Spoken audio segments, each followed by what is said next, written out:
The little girl screamed so loudly that the entire five-star restaurant fell silent. Crystal glasses trembled on expensive tables, guests turned in shock, and employees froze where they stood, terrified of making another mistake. One after another, highly trained nannies had quit. Private tutors had walked away in tears. Child psychologists admitted defeat.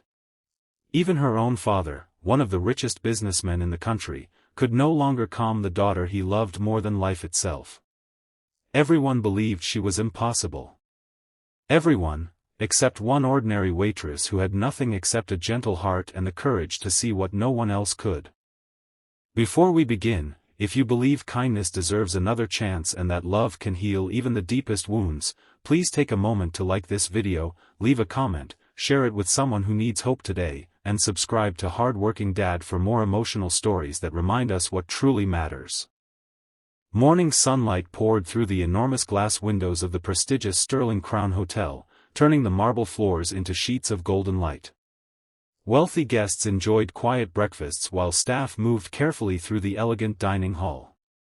Among them was 26-year-old Mireya Holt, a hardworking waitress who always greeted everyone with a sincere smile despite carrying burdens no customer ever noticed. She worked double shifts every day to support her elderly grandmother, whose medical bills had nearly consumed every dollar Mireya earned. She never complained because she believed that every difficult day carried the promise of a better tomorrow. That peaceful morning shattered when black luxury SUVs stopped outside the hotel entrance. Security officers rushed into position as billionaire industrialist Roland Ashcombe stepped out, carrying his 7-year-old daughter, Celine. Newspapers described Roland as a fearless business genius who had built an empire worth billions, but the exhausted man walking into the restaurant looked nothing like the confident figure on magazine covers. His eyes revealed weeks without sleep. His expensive suit could not hide the weight pressing heavily on his shoulders. Celine immediately began resisting her father. She kicked, cried, and buried her face against his shoulder.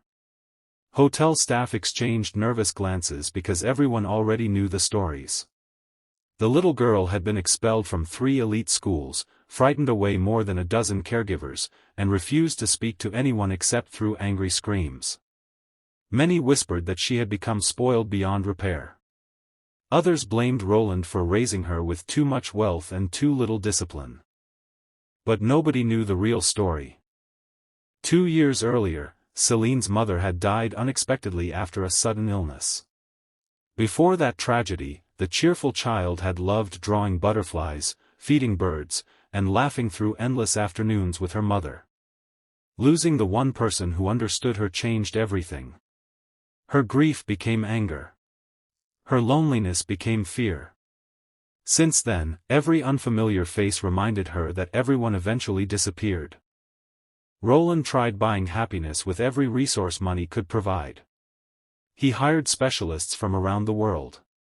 He built magnificent playrooms, filled entire libraries with children's books, and created beautiful gardens hoping nature would comfort her. Nothing worked because grief cannot be purchased, and broken hearts rarely listen to expensive solutions. As panic spread across the dining room, another waitress accidentally dropped a tray after Celine screamed again. Managers rushed toward the billionaire, apologizing repeatedly while suggesting a private room. Everyone focused on preventing embarrassment.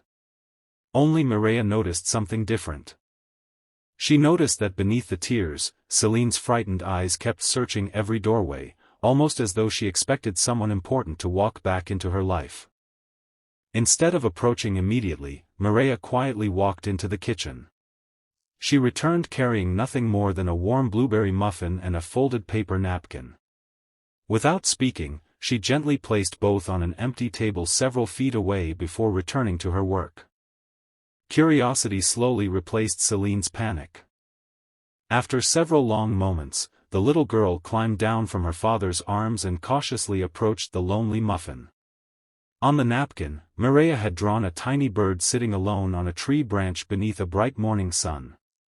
There were no complicated messages, no lectures, and no attempts to impress anyone. Just a simple drawing. For the first time anyone could remember, Celine stopped crying in public. Roland stared in disbelief. He watched as his daughter quietly sat beside the drawing, gently tracing the tiny bird with her finger. Mireia simply smiled and continued serving other customers as though nothing extraordinary had happened. That afternoon, Roland requested to meet the waitress. He expected to hear some impressive child psychology technique or years of professional childcare experience. Instead, Mireia admitted she had neither. She explained that after losing her own parents as a teenager, she often felt like the lonely bird she had drawn.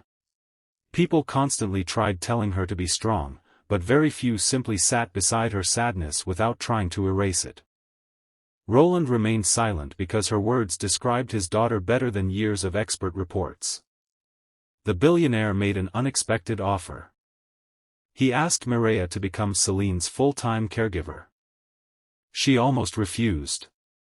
The salary could change her life forever, but she feared becoming another adult who would eventually disappoint the little girl.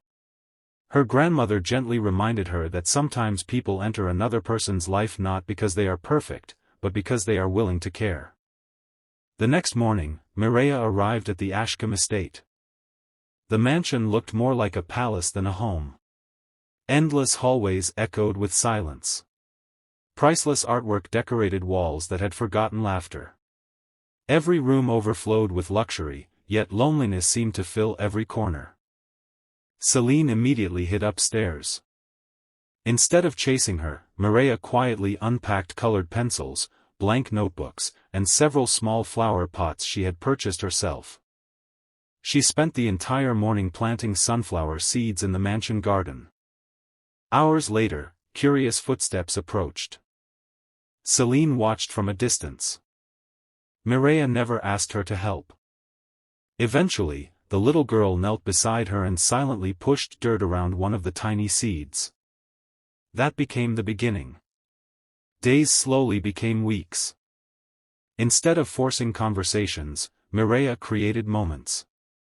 They painted birds on old flower pots. They baked simple cookies that often came out uneven but delicious. They fed stray cats outside the estate gates every Saturday morning. They watched butterflies dance above the growing sunflowers. Little by little, Celine's laughter began returning. Not every day was easy.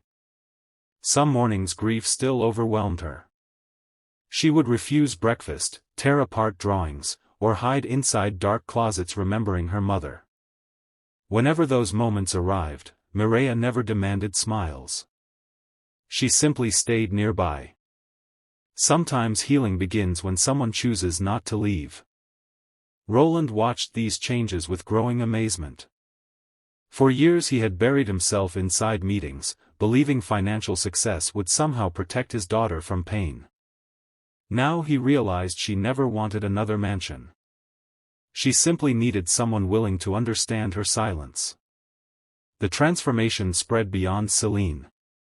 Servants who once feared approaching the child now found themselves invited into afternoon gardening sessions. Security guards received handmade thank you cards. The lonely mansion slowly became a real home. Then came the unexpected crisis. One rainy afternoon, while returning from delivering homemade soup to an elderly neighbor, Celine noticed a frightened puppy trapped inside a flooded roadside drain. Without thinking, she climbed toward the animal. The slippery concrete gave way beneath her feet. She fell into the rushing water. Everything happened within seconds. Traffic stopped. People screamed. Roland's security team rushed forward. Before anyone reached the drain, Mireia jumped into the freezing water. Ignoring the dangerous current, she struggled through mud and debris until reaching Celine. Holding both the trembling child and the soaked puppy, she fought against the rushing water with every remaining ounce of strength. Several bystanders formed a human chain. Together they pulled Mireia, Celine, and the tiny puppy to safety. News cameras captured the dramatic rescue. By evening, headlines across the country praised the billionaire's daughter. But Roland knew the true hero. While doctors examined Celine, the little girl refused to release Mireya's hand. For the first time since her mother's passing, Celine whispered 3 simple words. She said she felt safe. Those words shattered every wall surrounding Roland's heart. He realized that despite possessing unimaginable wealth, the greatest gift anyone had ever given his daughter came from a waitress who owned almost nothing except compassion. Months later, the Ashcombe Foundation announced a remarkable new initiative. Instead of funding another luxury project, Roland invested millions into grief support centers for children who had lost parents. Every center included art rooms, gardens, animal therapy programs, and trained caregivers who focused on emotional healing instead of punishment. Mireya helped design every detail. She insisted each building include bright windows filled with morning sunlight because she believed every child deserved to begin each day with hope. The sunflower garden outside the Ashcombe estate became famous throughout the community. Families visited every spring. Children planted seeds in memory of loved ones they missed. Each blooming flower reminded visitors that even after the darkest winters, life still finds a way to bloom again. Years later, when reporters asked Roland what finally changed his daughter's life, many expected him to mention groundbreaking therapy or revolutionary medical treatment. Instead, he smiled toward the garden. He explained that his daughter wasn't impossible. She was simply heartbroken. The world kept trying to fix her behavior when someone finally chose to understand her pain. That understanding changed everything.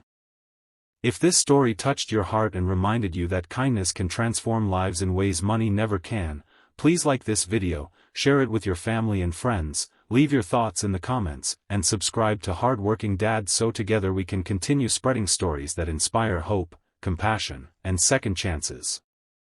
Special request: comment below with the words, "Kindness heals," if you believe one caring person can completely change someone's life.